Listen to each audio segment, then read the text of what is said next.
신장이 망가지게 되면 조기 발견이 참 중요한데요. 신장이 망가지는 초기 증상 중에 하나는 소변의 변화에서 찾을 수가 있습니다. 대개는 다 숨어서 나타나기 때문에 한번 혹시나 하는 관점에서 체크를 한번 해보시는 것이 좋겠다. 신장병을 예방하고 콩팥에 껴있는 여러 가지 노폐물을 해독하는 수분 공급, 그리고 이뇨작용, 염증 완화, 이 3중의 효과를 거둘 수가 있습니다.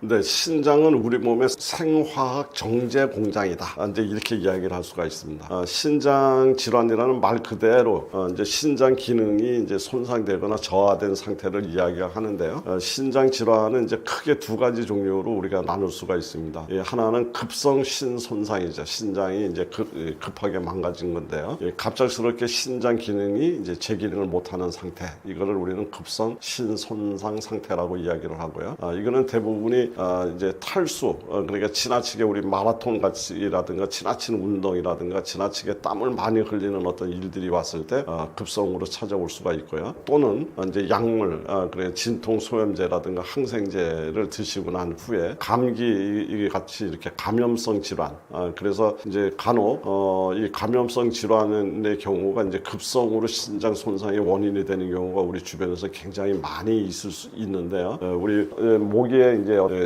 감기가 이제 오게 되면 우리는 인후염이라고 해서 목이 굉장히 아프고 이제 이렇게 되는데, 그 세균이 우리 몸속에 깊이 들어가서 신장까지 침투를 해서 심장에 염증을 일으켰다. 이제 이렇게 됐을 때 저는 이제 우리 임상에서 뭐라고 얘기를 하냐면 신장에 감기가 걸렸네요, 이렇게 표현을 하는데, 사실은 신장에 감기가 그냥 감기로 끝나면 좋은데 이것이 악화가 됐을 경우에 신장이 너무 순식간에 망가지는 이런 경우가 종종 있습니다. 이것이 급성 신장염 이제 일으키는 주요 원인 중에 하나인데, 이런 것들이 이제 우리 급성 신장 질환을 일으키는 원인이 되죠. 이제 이런 것들은 대부분이 치료하면 회복이 가능성이 높은 단계다, 이렇게 볼 수가 있는데요. 근데 문제는 뭐냐면 만성 신장 질환이 문제가 됩니다. 이 만성 신장 질환은 3개월 이상 신장 기능이 점진적으로 이제 약화가 돼서 차츰차츰 나빠지는 이런 상태가 되는데, 이런 것들은 대개 원인이 당뇨병이라든가 고혈압, 그 다음에 자가면역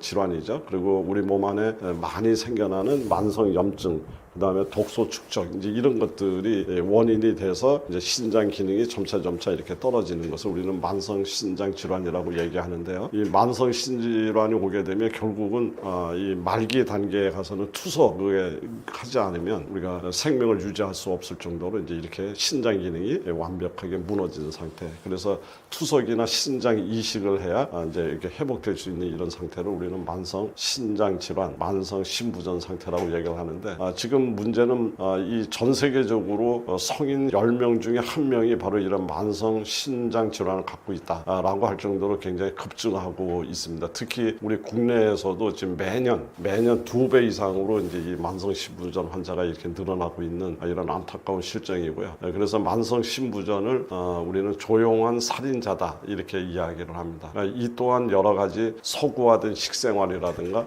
여러 가지 현대인들이 살고 있는 어떤 환경의 요인, 이런 것들이 다 어우러져서 지금 이런 만성 신부전 환자들이 늘어나고 있다, 이렇게 볼 수 있겠습니다. 신장은 이제 이렇게 중요한 이제 신장은 이제 우리가 쉽게 생각하면 단순히 그 소변을 배설하는 기관으로 생각하지만, 신장은 단순한 그 어떤 소변 생성 기관이 아니다. 마치 24시간 작동하는 생체 화학 정제 공장이다, 이렇게 이야기할 정도로 정말 많은 일을 하고 있습니다. 그래서 저는 손님들과 이렇게 상담을 하면서 이제 이런 이야기를 해요. 신장이 어디에 위치해 있는지를 이야기하면서 우리 앞이 아니라 여기 뒤에 여기 있지 않습니까? 그래서 신장을 이렇게 하면서 정말 숨은 곳에서 정말 많은 일을 하고 있는 것이 이 신장이다라고 이제 이야기를 하면서 신장의 하는 역할이라든가 이런 걸 이제 제가 설명을 드릴 때가 있는데요. 신장은 우리 몸에서 대표적인 그 독소를 해독하는 해독 기관입니다. 그래서 우리 몸 안에 들어왔는 독소는 크게 물에 녹는 수용성 독소하고 기름에 녹는 이제 지질 독소 이렇게 두 가지로 분류가 되는데 신장은 그 중에서 물에 녹는 수용성 독소를 이렇게 배출을 해주는 이제 이러한 역할을 하고 있습니다. 특히 우리 단백질이 대사되는 과정에서 생겨나는 요소라든가 이제 이런 것들, 그다음에 약물을 이제 많이 복용했을 때 약물이 대사되는 과정에서 만들어지는 이런 것들, 이제 이런 것들을 결국은 전부 다 소변으로 해서 이렇게 배출을 하는 이런 독소 배출 기능이 가장 중요한 역할을 하고요. 그리고 우리 인체의 70%를 차지하는 수분의 양을 조절을 합니다.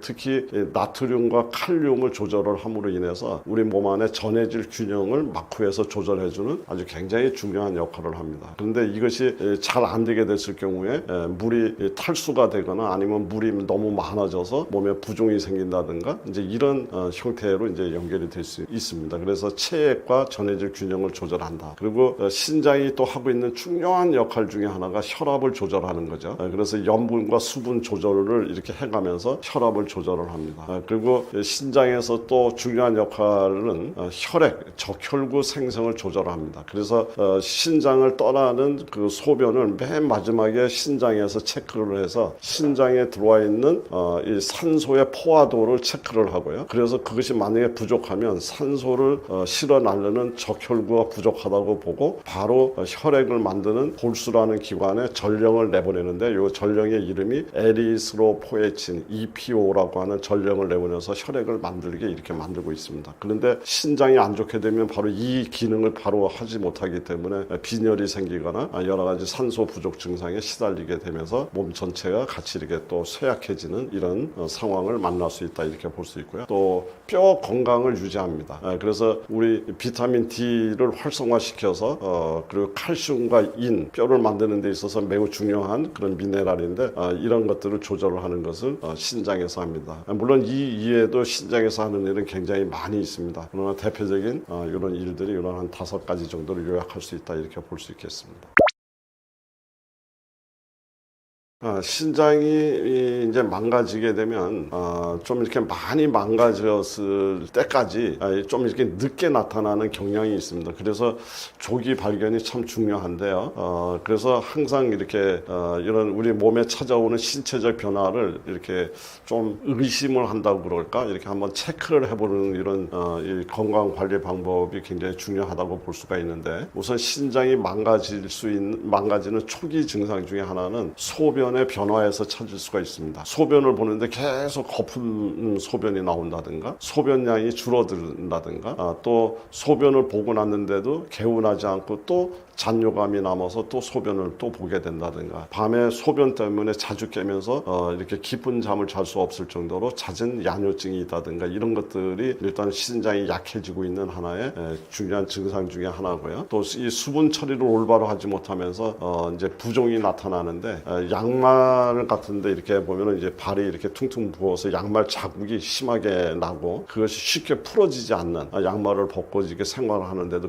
그 자리가 오랫동안 지속되고 있다든가 이런 것들은 대표적으로 신장의 기능이 약화되고 있을 때 나타나는 주요 증상 중에 하나입니다. 그리고 눈 밑이 이렇게 부종이 이렇게 생긴다든가 이런 것들이죠. 그리고 피로감이 나타나죠. 이 혈액이 부족해서 그 빈혈 증상과 유사한 어떤 피로감이라든가 무력감이라든가 또 이렇게 자꾸 어질어질한 혀눈 어지러움증 같은 것들이 나타나고요. 그리고 몸 안에 독소들이 축적이 되면서 피부가 그냥 전체적으로 뭔가가 가렵다 이제 이런 증상이 나타날 수도 있고요. 또 식욕이 이제 떨어지거나 이제 구역질 이제 이런 거죠. 이것은 혈액의 노폐물이 증가하면서 우리 몸에서 자연스럽게 자꾸 어떤 음식물이 들어오는 것을 거부하면서 일어나는 현상입니다. 이제 이러한 증상들 위에도 여러 가지 이제 신장이 망가질 때 일어나는 증상들은 대개는 다 숨어서 나타나기 때문에 이런 하나하나 증상이 나타나더라도 너무 민감하게 이 건강 염려증을 가지라는 뜻은 아니지만 그래도 이런 증상들이 여러 날 계속 지속이 되게 되면 한번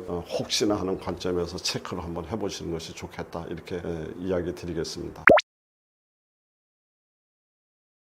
근데 신장병을 예방하고 관리하는데 가장 중요한 거는 당뇨와 고혈압이 신장의 가장 큰 적이다. 저는 이렇게 생각을 합니다. 그래서 당뇨와 고혈압 관리를 잘 하셨으면 좋겠다는 생각이 들고요. 그리고 이제 우리 흔히 이야기하는 염분이 지나치게 많아서 몸 안에 수분 축적이 너무 많게 되면 역시 신장의 부담으로 연결이 되기 때문에 염분 섭취를 이렇게 좀 줄이는 것이 좋겠고요. 그리고 우리 단백질이 이제 대사되는 과정에서 생겨나는 요소라든가 크레아티닌이라든가 이런 것들을 전부 이 신장에서 해독을 해야지 되는데 단백질 섭취가 이제 과잉, 특히 육류 단백질이 과잉으로 섭취됐을 때 결과론적으로 신장의 부담으로 연결될 가능성이 매우 높습니다. 그리고 산성식품, 가공식품 이런 거 피하는 게 좋겠고요. 그리고 어혈을 만들어내는 주 원인으로 알려진 저는 인산염이라든가 또 이 칼륨 첨가물들 같은 것들이 지나치게 들어오게 됐을 경우에 신장에 여러 가지 부담으로 이제 이렇게 될 수가 있습니다. 그리고 또 수분을 좀 적절하게 섭취하는 것이 굉장히 좋겠다. 과잉 수분 섭취는 오히려 부종을 유발하고 이제 이래 하기 때문에 요즘에 물을 많이 드시는 게 좋다 해갖고 그냥 무작정 되고 많이 드시는 분들이 있는데 사실은 그것은 올바른 상태가 아니라고 보고요. 적절한 양의 수분을 섭취를 해서 몸의 신진대사가 원활하게 돌아가는 정도의 수분 대사가 필요하다 이렇게 볼 수 있고요. 제가 이제 끝으로 하나 신장을 관리하면서 꼭 이야기를 드리고 싶은 이야기 중에 하나는 이 일광욕을 해야지 된다는 이야기입니다. 그러니까 앞에서도 이야기를 드렸었지만 신장이 어디에 있습니까? 이러면 뒤에 있다고 그러죠. 뒤에 있습니다. 그래서 제가 또 질문을 합니다.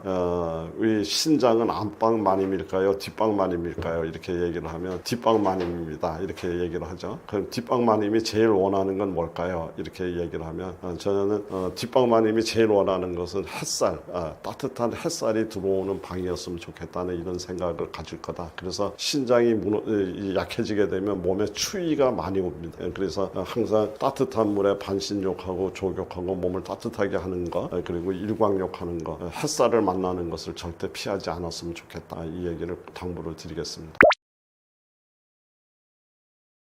이제 가장 중요한 질문을 주신 것 같아요. 이거는 이제 단순히 숫자의 변화를 이야기하는 것이 아니라 그 대사 상태를 이제 이야기하는 하나의 건강 신호를 반영하는 아주 중요한 지표죠. 그래서 식습관이라든가 스트레스라든가 대사 문제라든가 이제 이런 것들로 인해서 그 pH가 4.5에서 5.5 정도까지 이게 떨어지면 소변이 산성화됐다. 이렇게 이야기를 합니다. 참조로 이제 pH라고 하는 것은 1에서 14 까지로 이제 구분을 해놓고 그 정 가운데 7이죠. 7이 이제 우리 중성이라고 얘기를 하고요. 7에서 14로 가면 갈수록 이거는 알칼리가 강해지고 있다라고 얘기를 하고 7에서 1로 내려가면 내려갈수록 산성이 강해지고 있다고 이야기를 합니다. 그러니까 pH 1이 산성이 가장 강한 상태고요. pH 14가 알칼리가 가장 강해진 상태입니다. 이제 그런데 우리 몸의 혈액은 pH 7.4가 가장 이제 기준이 되는 상태죠. 그래서 우리 혈액은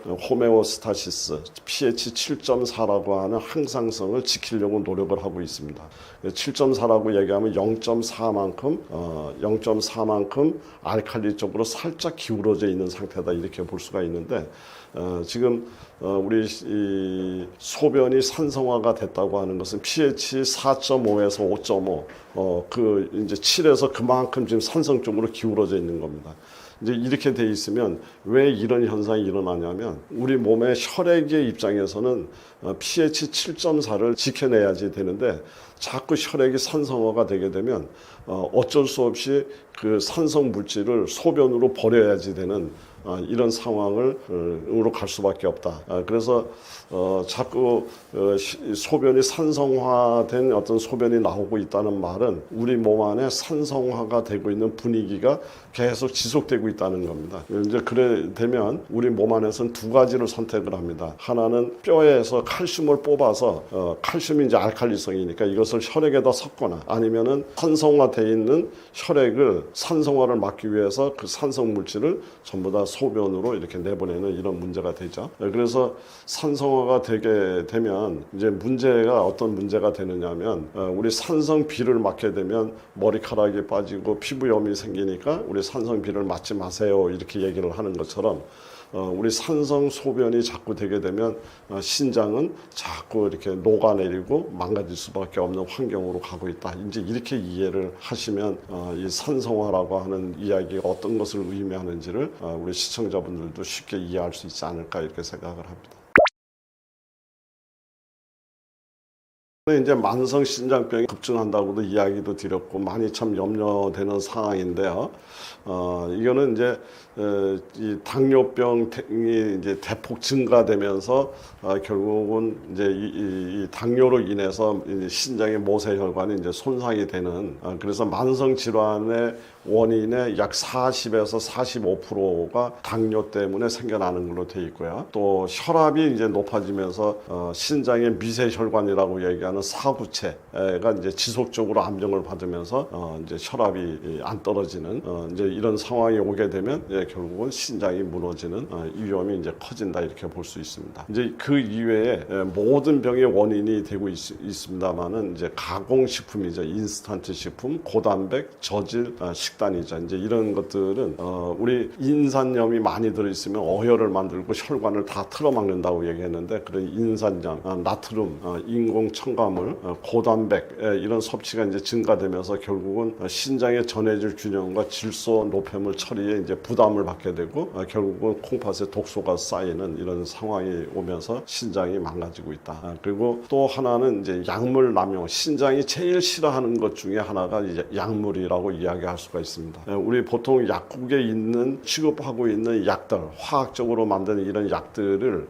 이제 약효의 문제에서 바라보지 말고요. 부작용의 문제에서 쳐다보면 절반은 간에 부담을 주고 절반은 신장에 부담을 준다 할 정도로 이 약물들은 대부분의 신장에 많은 부담을 주고 있습니다. 특히 그 진통소염제, 항생제, 또 일부 한약제의 그 중금속이 이제 잔류되어 있는 이런 것들이 결국은 신장에 이제 부담을 주기 때문에 약국에서 진통제를 자주 사서 드시는 분인데 이분이 만약에 고혈압도 있고 당뇨도 있다면 신장이 망가질 수 있는 아주 고위험군으로 이렇게 분류할 수 있다. 이제 이렇게 이야기 드릴 수가 있겠습니다. 신장을 살리는 음식은 단순히 어떤 특정 장기뿐만 아니라 전신의 그 대사 밸런스, 신진대사죠. 이거를 안정시키고 노폐물과 염증을 줄여주는 그런 음식이 결국은 신장에도 좋다. 이렇게 볼 수가 있습니다. 그래서 그런 능력을 갖고 있는 음식들이 대부분이 그 우리 십자학화 채소라고 얘기를 하죠. 그 항암작용, 항염, 염증 없애주는 작용이라든가 여러 가지 건강 이야기하면 십자학화 채소를 빼놓을 수가 없는데 바로 이 십자학화 채소, 브로콜리라든가 케일 같은 경우에는 이 신장에도 매우 도움이 되는 그런 식품군이다 이렇게 볼 수가 있습니다. 이들은 이제 다른 어떤 채소류보다는 항산화 성분이 굉장히 풍부하고 그래서 염증을 억제하고 독소를 해독하는 이런 경로를 활성화해 줘서 결국 신장 세포를 보호하는 이런 작용이 있는 걸로 알려져 있습니다. 그리고 이제 과일류지만 블루베리, 크랜베리 이런 것들은 이 안에 그 아주 유익한 그런 식물 영양소 파이토케미칼이라고 하는 이제 이런 것들이 많이 들어있는데요. 안토시아닌, 케르세틴 뭐 이제 이런 것들이 결국은 염증을 조절하고 모세혈관을 안정시키는 작용이 있는 걸로 알려져 있습니다. 특히 크랜베리 같은 경우는 요로 감염에 아주 특화되어 있기 때문에 신장의 간접적인 보호작용도 뛰어난 걸로 이제 알려져 있고요. 그리고 호두, 아마씨, 치아씨드 뭐 이제 이런 거 같은 경우에는 이제 오메가3 지방산이 굉장히 많이 있어서 신장의 염증이라든가 단백뇨 감소 효과가 이제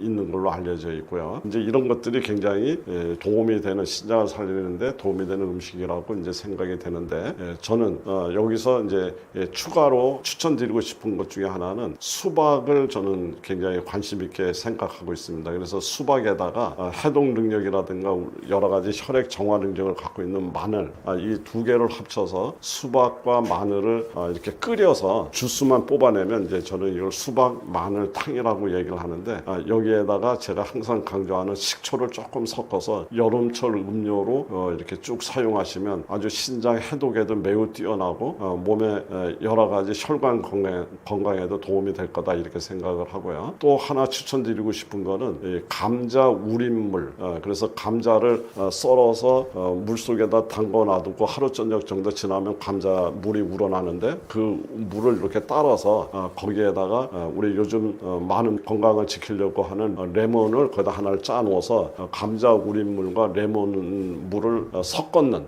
요 물을 매일같이 드시게 되면 이 감자 우린물은 우리 인체가 필요로 하는 가장 이상적인 알칼리수입니다. 그래서 pH 7.4에 가장 정조준되어 있는 이런 상태고요. 그리고 여기에 감자가 우려내는 과정에서 감자에 있는 비타민C, 레몬에 있는 비타민C가 합쳐지면서 우리 여러 가지 그 항산화 작용이라든가 이런 것들을 기대할 수가 있고요. 그리고 이것이 우리 몸에서 대사가 됐을 때는 또 역시 알칼리성 반응으로 pH를 안정시켜주는 이런 작용이 기대가 되기 때문에 가장 손쉽게 할 수 있는 방법으로 감자 우린물과 레몬물을 섞었는 이런 물, 그 다음에 수박 마늘탕 이제 이거 추천드리고 싶습니다. 네, 아주 중요한 주제라고 생각이 되는데요. 신장 건강과 염증 완화에 동시에 그 어떤 효과를 보이는 과일은 이제 단순히 비타민 정도를 넘어서 항산화, 항염, 이뇨작용, 대사 안정 기능을 갖춘 이런 과일들을 이야기를 합니다. 이제 그래서 특히 그 과일의 색소, 파이토케미칼이라고 하는 이런 부분들이 굉장히 중요한 핵심 역할을 하는 건데요. 역시 이 뛰어난 과일하면 우선 블루베리를 들을 수 있을 것 같습니다.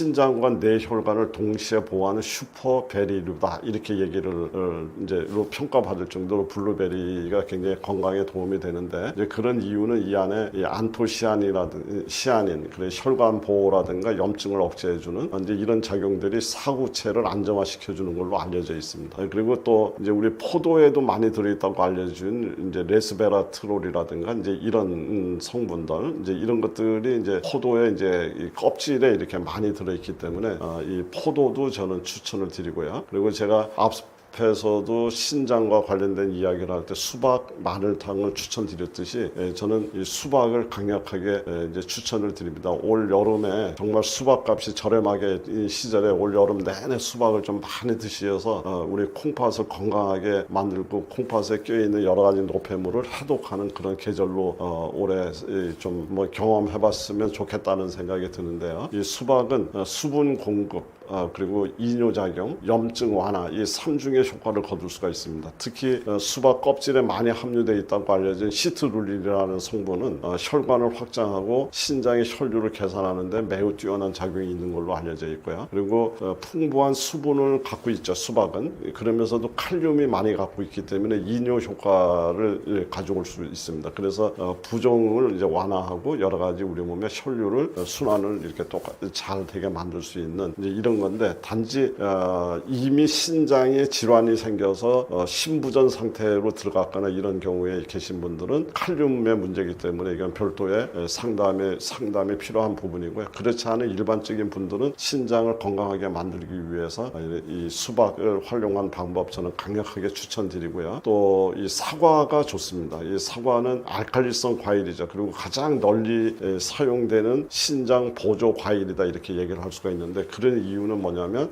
이 사과에 있는 그 펙틴이라고 하는 식이섬유, 특히 수용성 식이섬유죠. 이것이 장내 독소를 흡착해서 이 독소를 이제 이렇게 배출하게 되는 이런 것들이 있고요. 그리고 사과에 들어있는 말릭산이라고 하는 이런 성분이 신장 대사를 완화시켜주는 이런 작용이 있는 걸로 되어 있습니다. 그리고 혈당, 콜레스테롤, 염증 모두 낮추는 작용이 이 사과에 있기 때문에 이 사과는 이 껍질째 소량씩 자주 먹는 것이 효과적이다 이렇게 알려져 있습니다.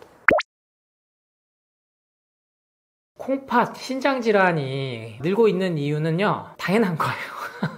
모든 질병률, 발병률이 늘고 있습니다, 우리나라에서. 갑상선 암 생존율만 이제 높여지고 있는데, 그건 또 터무니없는 통계치가 나오죠. 120%, 150% 이렇게 왜냐하면 생존율 완치율이 그 나이대 연령대에 다른 그 전혀 질병과 상관없이 살아남고 있는 그 수명을 갖다가 기준점으로 삼기 때문이에요. 이게 정말 통계치가 주는 오류인데 이건 미국에서부터 주는 거라서 안 바뀔 겁니다. 그러니까 더 효과가 있게 보이는 거지만 실상 유방암이나 이런 자궁암의 생존율은 아주 여러분이 알고 있는 것보다 낮다라고 생각을 하시면 됩니다. 그래서 모든 암들과 마찬가지로요, 이 신장암, 콩팥 질환은 단순히 콩팥이라는 기관이 안 좋아져서 왔다라고 생각을 하시면 안 돼요. 콩팥은 제가 항상 강조드리는 간과 기본적으로 콩팥 이 두 가지가 우리 몸속에 들어왔을 때 해독을 해주는 기관을 하죠. 간이 먼저 독소를 첫 번째로 감별해서 어떻게 할 건지 결정을 한다면 콩팥은 그거를 조금 도와줘서 완충 역할을 해줘서 특히나 혈액을 걸러가지고 노폐물을 소변으로 배출해주는, 혈액을 그러니까 하루에 정말 이게 평균 5리터씩이 도는데 계속 이게 펌프질을 하기 때문에 콩팥이 하는 일도 엄청나거든요. 그래서 그런 원리로 인해서 콩팥이 두 개가 있다라고 자연치유나 오래된 전통의학에서는 얘기를 하는 겁니다. 근데 현대의학기술이 발달해서 콩팥을 하나를 이식을 해도 생존을 또 하죠. 그게 우리 인간이 가진 힘이고요. 그래서 이 콩팥 하면은 여러분 많이 들어보셨을 게 사구체 여과율이에요. 뭐 아니면 크레아틴이라든지 이 단백질 그 수치. 사구체라는 모세혈관의 덩어리가 이 콩팥에 있는데 현대의학에서 밝힌 것은 약 100만 개씩 있다. 이게 세뇨관과 함께 사구체가 각각 100만 개씩이니까 약 200만 개가 되겠죠. 그러니까 어마어마한 수치인데 이게 계속 일을 하면서 혈액을 걸러주고 노폐물을 밖으로 보내는 작용을 하다 보니까 1차적으로 독소가 많이 들어오면 안 되는 거예요. 혈액에 독소가 안 쌓이게 해줘야 되는 거죠.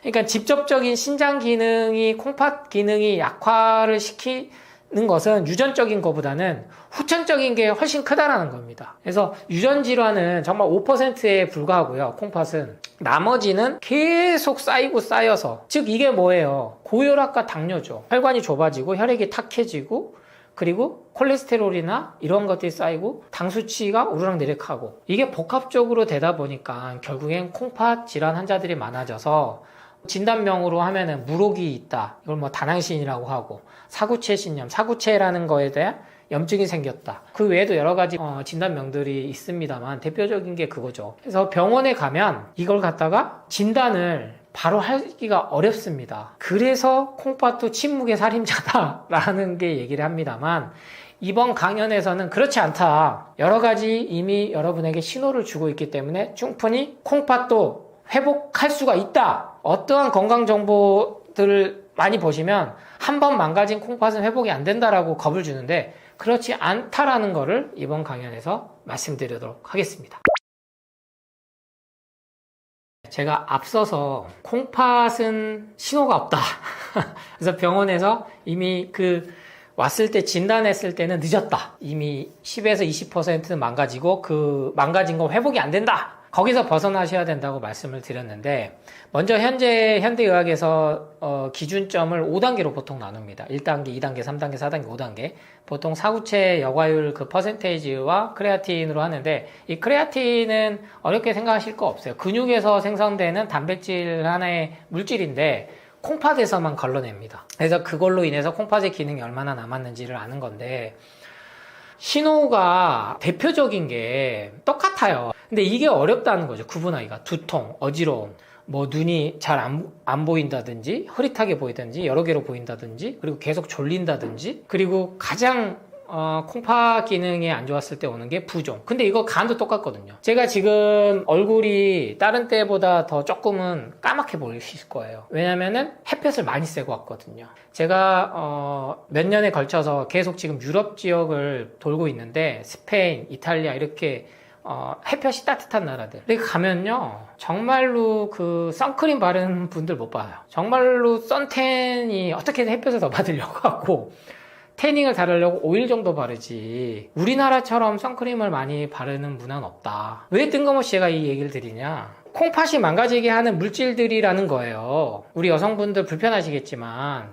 피부를 갖다가 지금 탄력 있게 만들고 내 현재 갖고 있는, 그래서 뭐 가속노화, 저속노화 이런 얘기가, 노화 방지가 지금 계속 화두로 건강 분야에서 얘기가 되고 있고 화장품 분야에서는 계속 나이보다 더 젊게 보이는 피부, 탄력 있는 피부. 하지만 궁극적으로는 거기에서 피부가 흡수하는 중금속이나 각종 화학 물질들이 간과 콩팥을 병들게 한다. 더 나아가서 치매로까지 유발될 수 있다라는 기전은 나와 있습니다. 유제품이 유방암을 갖고 온다라는 게 밝혀졌듯이. 그래서 저는 콩팥을 갖다가 먼저 회복을 시킬 방법은 가장 먼저 이러한 것들이에요. 우리 여성분들 화장 진짜 안 먹은 날 있거든요. 그 화장만 해도 피부 트러블 날 때 있고, 이게 생리전 증후군을 떠나서 아니면 완경이 와고 나서도 피부가 뒤집어지신 분들 많아요. 그때는 저는 가장 먼저 상담 오면요, 그런 여성분들한테는 화장, 향수, 파마 요거 먼저 중단하게 합니다. 그런데 이것만 중단하고 그냥 채소가 실천했는데도 그렇게 꿈쩍 안 하던 혈당 수치 아니면 콩팥 수치 개선되는 경우가 너무 많아요. 근데 경국적으로 이런 게 계속 병원 데이터에 안 쌓이는 게, 안 아프신 분들 아니면 더 이상 수치에 집착하고 연연 안 하신 분들은 안 가요. 그리고 좋아지더라도 그 얘기를 기록을 안 합니다. 선크림을 중단했어요. 화장을 안 해요. 파마를 안 해요. 근데 이런 연구 논문들 이미 많이 나와 있거든요. 물론 아직 메타 분석에 의해서 나오기까지는 어렵죠. 그리고 왜냐면 이건 연구비 지원이 다각도로 될 수가 없거든요. 생각해보세요. 화장품 회사가 제일 싫어하는 얘기거든요. 선크림이 치매를 유발하는 기전이 있다. 근데 알아요. 계속 그래서 선크림이 여러 가지 버전이 나오는 겁니다. 중금속이 가장 적게 들어가는. 과학자들이 그걸 모를 수가 없거든요. 그래서 저는 콩팥이 안 좋아질 때 주는 신호는 부종도 있습니다만, 피부 트러블에도 여러분이 관심을 가져라. 염색을 했을 때 내가 눈이 따갑고 어지럼증이 생기고 두통이 심하다면 그 신호로 받아들이셔야 된다. 특히 커피로 인한 두통, 피부 트러블, 변비 이러한 게 다 콩팥이 나 지금 힘들어라고 주는 신호입니다. 그러면 그것들만 제거를 해주면요, 회복을 해요. 자꾸 회복이 안 된다라고 그걸 주입을 하는 이유를 저는 모르겠습니다만, 저같이 정말 부족한 사람이 봐도 수치가 좋아지고 경과가 좋아지는데 이거를 애써 외면한다고 해서 이게 감춰질 진실이 아닌데, 그래서 절대로 콩팥은 이거는 한번 망가지면 안 된다더라는 생각에 갇히지 마시고, 내가 현재 몸이 주는 신호들, 이게 뇌졸중과도 비슷해요. 간이 안 좋을 때도 오는 신호거든요. 근데 그렇다고 해서 계속 그때 저는 또 말씀드리잖아요. CT 찍으면 콩팥이 힘들어요. 조영제 배출하느라고 어마어마하게 일을 해야 됩니다. 배출하면 다행이에요. 배출도 또 잘 안 돼요. 몸에 남아요. 그럼 계속 아픈 거죠. 그게 결국에는 루푸스나 자가면역 질환으로 또 진단을 받고, 류마티스염으로 진단을 받고, 그래서 이런 것들을 관점을 좀 바꾸셔야 돼서요, 조금은 불편하고 인식 전환이 돼야 되겠으나, 이러한 것들에 대한 연구 논문이나 근거 자료는 다 이미 나와 있고, 분명히 이러한 신호들을 빨리 알아차리고, 즉 제가 항상 강조드리는, 혈액이 5리터라면 림프액은 15리터나 우리 몸에는 갖고 있단 말이에요. 이 림프 시스템을 회복을 했을 때 콩팥을 회복시키는, 왜냐면 콩팥은 모세혈관들을 기본 바탕으로 이게 배출이 이루어지는데, 이 능력을 좀 덜어줄 수 있는 게 림프 시스템을 회복시키는 거거든요. 상수도 역할을 하는 게 혈액이라면 하수도 역할을 하는 게 림프 시스템이에요. 배출해주는. 그러니까 실질적인 역할이죠. 그리고 이 림프 주머니에 이 쓰레기들이 쌓인 게 배출을 못하고 노폐물들이 쌓여서 3cm 이상, 1cm 이상 막 이렇게 됐을 때 이게 종양으로 검사를 받고 진단받기 시작하는 겁니다. 그래서 요것만 먼저 완전 배출을 시켜주기만 해도 반드시 우리 콩팥은 회복하고 그러한 증상들이 좋아지는 경험을 하실 수 있다는 말씀을 드립니다. 콩팥의 5단계 마지막, 즉 4단계 정도 가면 병원에서 이제 혈액투석을 준비하자고 하는데, 3명 중에 1명 걸로 주위에 이렇게 혈액투석 하신 분이 있다는 얘기도 있어요. 그러니까 암도 3명 중에 1병. 그죠? 고혈압, 고지혈, 당뇨약은 그건 기본으로 이제는 둘 중에 1명은 먹고 있다고 봐야 되나. 그러니까 슬픈 현실이에요. 우리나라가 왜 선진국이 돼서 정말 더 잘 먹고 잘 사는 경제 수준이 돼 있는데도 약 먹는 사람이 이렇게 늘어나고 있느냐를 한번 그 근본 원인을 따져봐야 된다는 건데, 콩팥도 마지막의 혈액투석이라고 생각하시는데 그렇지 않습니다. 혈액투석이 시작이에요. 이게 그러니까 희망으로 들릴 수도 있는 얘기지만요, 반대로 혈액투석 10년, 30년 했을 때 그 끝은요, 진단명에는 대부분이 신부전이 아니고 그러니까 콩팥이 문제가 아니고 신부전으로 사망되는 진단서가 많이 나와요. 그러니까 심장질환이 오는 거죠. 합병증으로. 아니면 폐렴이 오는 거죠. 그래서 사망률이 폐렴이 많은 것도 이 역할을 합니다. 그래서 혈액투석을 계속하면 결국에는 당뇨합병증이 와요. 그러니까 눈이 먼다든지 손발 잘라낸다든지 아니면 칼륨 수치가 많이 들어가면 안 된다 그래서 인위적으로 제한을 하니까 결국에는 칼륨의 조화가 맞아야 되는데 나트륨, 칼륨, 그리고 칼슘 이 역할들이 맞아야 심장이 정상적으로 뛰는데 그게 안 돼서 결국에는 심부전, 심장마비로 돌아간다는 거죠. 아니면 장내 출혈이 심해서 그걸로 인해서 심장마비가 온다든지 대부분 결말이 암 환자들하고 같아요. 그러면 그 끔찍한 세월들 동안에 물론 그렇게라도 오랜 시간 사는 게 낫지 않나요? 라고 얘기하신다면 그게 맞겠죠. 하지만 그게 의료 산업이 만들어낸 인간의 생명을 연장시킨다는 이유로 인간의 삶의 수준과 질을 떨어뜨린다라는 생각을 이제는 해봐야 된다는 겁니다. 신장질환, 콩팥질환들을 그대로 놔뒀을 때는 이런 끔찍한 일에 당한다. 중환자실에서 몇 달, 길게는 몇 년을 누워있고 무식 상태로, 뇌사 상태로, 코마 상태로 체외 이제 생명 유지술 장치에 의해서 그거를 혈액 투석기를 하고 그래서 제가 강조드렸던 것 중 하나가 제 책에도 조금 언급도 하고 강연도 이렇게 몇 번 드렸던 게 사전연명 의료의향서에 관심을 좀 가져라. 어떤 상황이 됐을 때 불필요하게 연명치료 왜 이거는 더 이상 연명의료라고 이제 명칭을 하는데 사전연명의료의향서 치료가 아니라는 거죠. 근데 이 콩팥 혈액 투석도 과연 어디까지 치료로 봐야 되느냐. 본인도 힘들지만 가족들도 힘들고 그러니까 자연스럽게 자연사할 수 있는 그러한 길이 있었음에도 불구하고 생명만 계속 유지하면서 하루하루 그렇게 비참하게 살아가는 게 과연 내 인생의 주인으로서 내 삶을 결정하는 능동적인 주체로 살아가느냐라는 얘기까지가 가는 거거든요. 이랬을 때 완전한 건강을 가질 수 있다. 최악의 경우는 여러분이 죽지도 살지도 못하고 중환자실에서 그런 생명 유지 장치를 달고 가족들 알아보지도 못하고 면회를 왔다 갔는지도 모른 채 그렇게 여러 가지 면에서 삶이 떨어지는 수준이 온다. 그래서 이번 기회에 사전연명 의향서를 반드시 한번 살펴보시고 저는 그거를 작성을 하시면 좋겠다. 그래서 사전연명 의향서 검색만 하셔도 많이 나오니까요. 이번 기회에 거기까지 콩팥 질환의 끝은 사전연명 의향서를 해놓으면 그나마 내 삶을 마감하는 데 있어서 주체적으로 할 수 있다는 정보를 드립니다.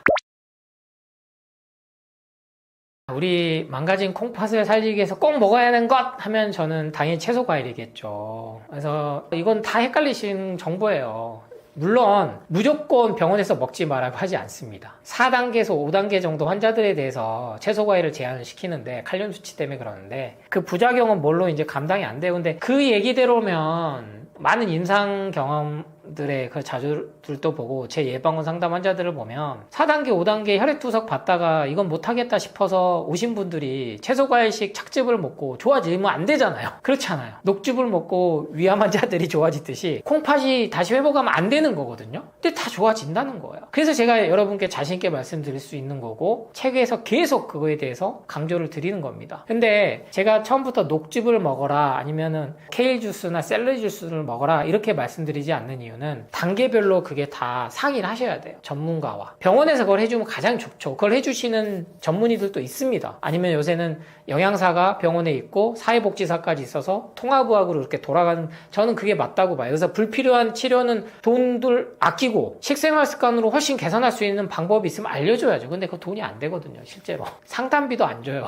그러니까 누가 이게 힘이 나겠습니까? 그래서 저는 여러분이 바로 녹즙이나 하지 마시고 그래서 CCA 주스를 말씀드린 건데 이 이전에 하셔야 될 게 뭐냐? 레몬수예요. 제가 그 몇 년 동안 계속 유행을 시켜서 제 기업들이 팔게 만든 것 중 하나가 CCA 주스와 함께 레몬 착즙 입니다. 그러니까 레몬수를 드셔라. 하루 시작을 할 때 음양탕 물로 시작을 하시고 그 다음 레몬수를 드셔야 되는 이유를 설명을 계속 강조를 드렸어요. 레몬은 몸을 산성화시키지 않는다.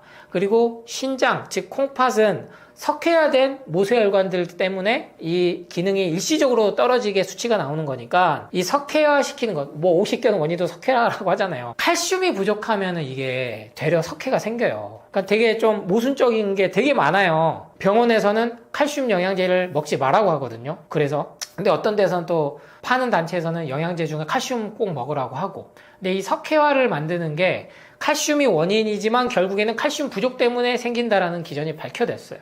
근데 이게 단순 영양제나 약물로는 그게 안 됩니다. 그래서 레몬에는 비타민 C뿐만 아니라 이런 비타민 무기질 미네랄, 즉 유기산, 구연산, 인, 여러분이 들어보셨던 레몬산, 사과에도 많죠. 이런 것들이 복합적으로 작용을 해서 레몬수만 꾸준히 드셔도 콩팥이 회복을 한다. 혈관이 깨끗해진다. 그러면 앞서 설명드렸던 뇌혈관 질환, 심장 질환, 변비, 암 모든 게 좋아집니다. 왜? 혈관의 공급이 잘 되고 노폐물이 잘 나가야 우리 몸의 림프 시스템이 살아나는 거거든요. 그래서 채소 과일을 내가 먹는 게 아직은 부담스러우신 환자분들이 분명히 있을 거예요. 그러면 레몬수부터 시작해 보세요. 레몬을 그냥 생으로 먹는 게 아니고 말 그대로 스퀴즈해서 그 즙을 먹는 겁니다. 즙도 물과 희석해서. 그러니까 이것도 물을 잘 희석해서. 이거는 제 떠먹여주는 TV에서 제가 레몬 편을 꼭 보시면 좋을 것 같고 거기서 좀 상세하게 제가 말씀을 드렸으니까 콩팥 환자분들은 반드시 레몬수를 실천하셔야 된다라는 걸 강조드립니다. 꼭 콩팥 환자들뿐만 아니라 저는 예방원 오신 분들 그리고 제 강연 기본으로 현재 지금 여러분 몸이 아프시다면 특히나 아프다는 건 간과 콩팥 해독해주는 기관이 제 기능을 못하고 있다는 거거든요. 가장 기본적으로 저는 끊으시라고 하는 게 커피랑 영양제 그리고 유제품이에요. 술, 담배는 그거는 선택사항이라서 이거는 논외로 하고요. 왜냐하면 음식으로 알고 계시는 게 이거기 때문이에요. 그래서 우리 콩팥을 살리기 위해서는 생각해 보세요. 노폐물을 걸러서 내보내야 되는데 커피가 약물인 카페인과 발암물질인 화학물질이 너무나 많단 말이에요. 그러니까 이뇨작용을 활발히 한다는 건 동시에 갈증을 유발시킨다는 것도 확인이 됐거든요. 그래서 변비를 갖고 와요. 그 동시에 어떤 것도 있겠어요? 크레아틴 수치, 아까 말씀드렸던 근육에 나오는 단백질인데 이게 뭘로 인해서 많이 그게 발생이 된다? 육류 섭취에서 많이 또 확인이 된단 말이에요. 그래서 여러분이 생활습관 면에서 요것들만 조금 제한을 해보세요. 100일만 해보세요. 100일만. 평생 끊으라는 말씀 안 드려요. 그리고 더 나아가서 여기에 뭐가 들어가겠습니까? 아이스크림, 냉동식품, 초초초 가공식품들이죠. 간과 콩팥이 해독할 수 없는 물질들이 들어가 있어요. 이것과 동시에 MSG 논란. 지금 MSG라는 말 아예 못 쓰게 만들었는데 글루탄산 나트륨, L글루탄산 나트륨 식품 성분표에 들어있는 게 그게 MSG입니다. 우리가 많이 알고 있는 미원이었죠. 다시마에서. 그리고 지금은 사탕수수에서 이거를 정제해서 추출해냈으니까 몸에 무해하다라고 결론을 자꾸 내리고 있습니다만 그렇지 않는 게 확인이 되고 있거든요. 우리 몸에는 여러 가지 아미노산이 있어요. 필수 아미노산도 있지만 글루타메이트처럼 이게 이제 글루탐산인데 이게 우리 몸에 전반적인 작용을 하는 효소입니다. 근데 콩팥에도 이 기능을 갖다가 콩팥이 걸러주는 기능인데 이게 아주 절대적인 역할을 한다는 게 밝혀졌어요. 여러분 간에는 글루타치온이 그 기능을 한다면 콩팥에는 글루타메이트라는 게 그 역할을 해요. 근데 이게 인공적인 게 들어왔을 때 문제가 되기 시작했어요. 그래서 자폐 스펙트럼부터 해서 틱장애, 여러 가지 인지장애 능력이 있는 그런 아이들이 많이 늘어난 이유가 여러 가지 음모론이 아니고 백신이라든지 이런 MSG, 인공감미료 이런 것들로 인해서 문제가 확인되고 있거든요. 그래서 제가 글루탄산 나트륨뿐만 아니라 아스판탄, 아세선파칼륨, 스테비아 이런 인공감미료도 드시면 안 된다고 강조드린 이유예요. 그래서 콩팥 환자들은 특히나 이런 인공 조미료에서부터 벗어나셔야 반드시 좋아질 수도 있다. 그래서 포기 안 하셨으면 좋겠어요. 혈액투석 나 받기 싫은데 하시면서 계속 커피 드시고 몸에 좋다는 영양제 찾아 먹고 간과 콩팥을 살리는 영양제가 있었다면 혈액투석을 받으신 분도 없어야죠, 여러분. 자명한 사실이에요. 어떠한 약물도 간과 콩팥은 싫어합니다. 그래서 제가 한약 사임에도 불구하고 한약의 효능과 효험을 계속 강조하지 않는 이유이기도 해요. 왜? 한약도 약이거든요. 그나마 자연에서 정말 와서 약재를 자연에서 온 걸 건조시키고 말린 거를 물에 달여서 거기서 나오는 여러 가지 물질들이 확인이 됐던 거죠. 이게 어떻게 원리로 하는지. 생약화학, 화학 물질 모든 것들이 현대 과학에서 밝혀졌습니다. 그럼에도 불구하고 자연 치유력을 극대화시키는 것은 자연에서 온 채소 과일이다. 왜? 40도에서부터 효소 효모는 파괴되거든요. 그래서 삶아서 데쳐서 먹었을 때 칼륨 수치는 떨어질지언정 다른 수치도 다 같이 떨어진다. 비타민, 무기질, 미네랄이. 그래서 콩팥 환자들이 완치가 안 되는 거예요, 병원에서는. 근데 그 외에서는 자연 치유하시는 의사분들이 하는 곳에서는 다 완치한 사례도 있고 이게 더 이상 민간요법이나 통합요법으로 대체요법으로 하면 안 됩니다. 전인의학이라는 것이 우리나라에도 많이 들어왔으면 좋겠어요. 그래서 포기하지 마셔라. 반드시 좋아지실 수 있는 방법이 있고 그러한 내용들을 계속 저는 책을 통해서 강연을 통해서 전파드리겠습니다. 네, 우리나라 식습관이 점점 서구화되고 안 좋은 쪽으로 가고 있다 보니까 그런 것 같습니다. 현대인의 식습관, 특히 짠 음식이랑 가공식품을 많이 먹는 게 신장에 굉장히 좋지 않아요. 거기다가 운동은 덜 하죠. 그리고 고혈압도 늘고 당뇨도 과거보다 늘고 있습니다. 이런 것들이 신장 질환의 원인이고요. 신장 같은 경우에는 조기 발견이 어렵다 보니까 건강검진상에서도 어느 정도 이상 손상이 되었을 적에 발견이 되게 됩니다. 신장은 한번 망가지면 그냥 그렇게 끝인 장기예요. 그래서 이미 기능의 70% 이상이 망가져야지 증상이 나타나기 시작해요. 그래서 일찍부터 관리하지 않으면 투석 등으로 이어질 수도 있고요. 스스로 회복 능력이 거의 없습니다. 내가 신장에 이상이 생겼다라고 느껴볼 수 있는 자각 증상 중에서는요. 평소보다 다리 붓기가 많이 늘었다, 몸이 자꾸 붓는다, 내지는 소변에 거품이 자꾸 보인다, 내지는 몸이 너무 피곤하고 무겁다, 내지는 밤에 자꾸 왜 저희 소변 보러 일어나시는 분들 계시죠? 요게 한두 번이 아니라 너무 좀 횟수가 많이 늘어나고 있다. 이런 것도 신장 기능 이상의 한 적신호일 수 있습니다. 신장한테 일거리를 덜 주면 돼요. 그래서 신장은 나트륨하고 칼륨을 배설시키고요. 그래서 나트륨도 줄이고요. 당분도 줄여야 되고요. 칼륨이 많은 음식들도 좀 줄이시는 게 좋습니다. 그리고 단백질 너무 많이 섭취하시게 되면은 단백질 부산물도 신장에서 처리를 하게 돼요. 그래서 너무 과하게 농축된 고단백 음식이라던가 단백질 쉐이크류 같은 것도 자제해 주시는 게 좋고요. 또 당연한 얘기지만 흡연과 음주 줄이는 거, 운동해 주시는 거, 스트레스 받지 않으시는 거, 이것도 중요하고요. 한방에서는 보신약이라고 해서 신장을 튼튼하게 해주는 약재들도 있어요. 숙지황이라던가 구기자, 산수유 이런 약재들이 신장을 튼튼하게 해주는 보신약에 속하죠. 대부분 과일하고 채소들은 신장에 좋은 편이에요. 특히나 블루베리 같은 경우에는 강력한 항산화 작용이 있고요. 사과는 섬유질도 풍부하고 콜레스테롤을 조절해주는 역할을 해요. 귤도 비타민C가 많아서 도움이 많이 되고요. 단 귤 같은 경우에는 당분이 많으니까 하루에 한두 개 정도만 섭취해 주셔야 돼요. 그리고 특히 이제 또 피하셔야 될 것들이 어떤 게 있냐면은 첫 번째 고단백 음식 피하기. 그래서 너무나 과하게 농축된 단백질 쉐이크라던가 고기를 아주 많이 드시는 거는 피해 주셔야 되고요. 두 번째 칼륨 많은 음식 피하기.